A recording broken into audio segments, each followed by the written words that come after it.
So let's just say the draft does, in fact, go as we all thought, quarterback. You know, we thought it would be Young, then Stroud. Now it's Young. Mm-hmm. And we thought number 2 would go whoever the Panthers leave on the board for the Texans between Stroud and Young. Where do you think the rest of the quarterback field drops or winds up? And how do you see that playing out as we hit draft week, Daniel? Well, you know, I think you're just kind of looking at who are the quarterback likely teams. Yes. So for me, I you know, Seattle, and I haven't got this concrete, but there's lots of ways you can kind of track the visits. And I have not seen them bringing in quarterbacks into Seattle. They did a bunch of work at the combine. Obviously, they showed up in a big way at the pro days. But I don't really have Seattle pegged as a quarterback team. Detroit, I don't believe is a quarterback team. I think the quarterback teams are Indy at 4, and I think the next quarterback team is Tennessee at 11.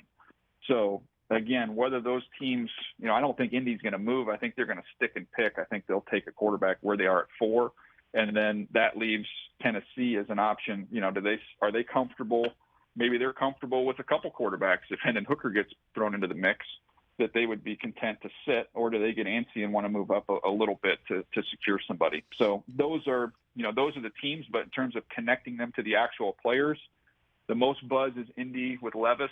That seems to be, you know, a connection. And I would say Tennessee would be, you know, Stroud, Levis, or Richardson. You could connect them to any of those 3 guys. Well, why do you leave the Raiders off of a quarterback list? Personally, I think you can make a strong argument for them to take a quarterback. There is just no expectation from talking to teams around the league that they think they are in the quarterback, that they're going to take a quarterback. Because Jimmy G just checks the box for a couple of years and then they'll figure it out? Is that the way they? Yeah, that's kind of what the sentiment seems to be. There's a lot of veterans on that roster. That's a god-awful defense and needed some upgrades.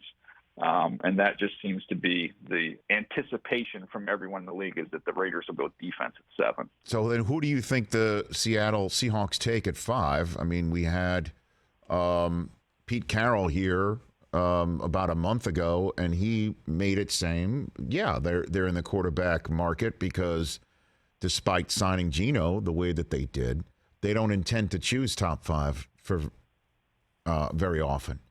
So what do you think? Is that a Jalen Carter spot, which a lot of people think? Yeah, I would think that Stroud would be the only one. Like, if somehow Stroud were still there, you know, I know that, you know, that would be the one I would say, okay, I know they haven't done everything on these guys, but I think that would be the one where I would say, I wouldn't say it's not, you know, 100% chance they're not taking one. But with Seattle, it's Jalen Carter or no Jalen Carter. And I can tell you, in the last 24 hours, Rich, you can truly appreciate, I got a text from one general manager that said the Seahawks will not be scared of Jalen Carter. And I got a text from another general manager that said the Seahawks will not take Jalen Carter. Catch the Rich Eisen Show every single day on the Roku channel, 12 to 3 Eastern, for free.